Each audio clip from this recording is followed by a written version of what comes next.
So it's time to talk about error handling in our application. And what kind of errors can we expect from our server? Well, we've already seen that we're going to get 400 bad request errors for validation problems. And we can also get 500 type errors. But whatever errors is our server going to return to our client? Well, we should be returning 404 not found for when a user requests a resource that isn't found in our database.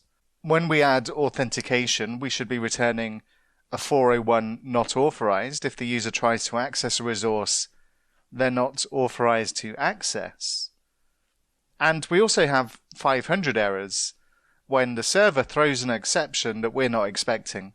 And those are the three main errors that we're going to deal with initially. Well, not the authentication one yet, because we haven't got to that stage of the course. But we're certainly going to look at, well, we've looked at 400 errors that we return, and we also need to look at 404s. And the question becomes, because of the nature of the way that we're architecting this application, is where do we throw the errors? Where do we send the errors back? Well, our activities controller is pretty dumb. It's got one job, which is to receive HTTP requests and send out HTTP responses.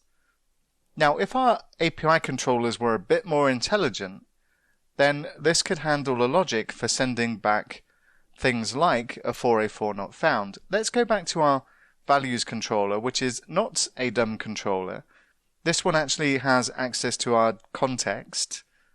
And if we were using this approach inside our application, and we wouldn't necessarily be injecting the context in here, but if we were using a different pattern, such as the repository pattern, we would go out to our repository and try and get a resource. That would send back either the resource or an error.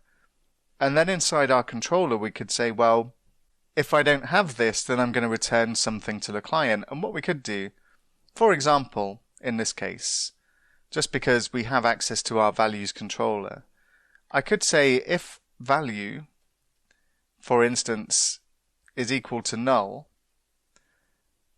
then what I could do inside this controller is return a not found, because I'm inside the context of an API controller.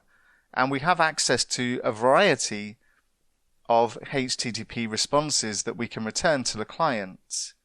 And if I go back to Postman, and I go back to module 2 and I say try and get a value, and enter a value that I know doesn't exist inside my API and click send, then I get the correct response back, which is a 404 not found.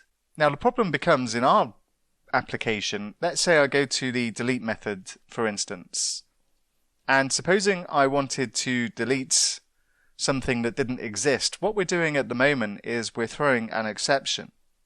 And the reason we're throwing an exception is because we simply don't have access to the API controller context, where we have access to the HTTP responses that we can send back from there. So when we're using this particular pattern of this CQRS and mediator, we really need to make a choice about how we want to handle this kind of situation. Now there's two schools of thought on this. One of them is that we always return back a result object to the API controller. And then in this result object, we could also include the error from the API. And then in our activities controller, instead of just returning from here, we could check the response and then either send back the error response or send back the object, the resource.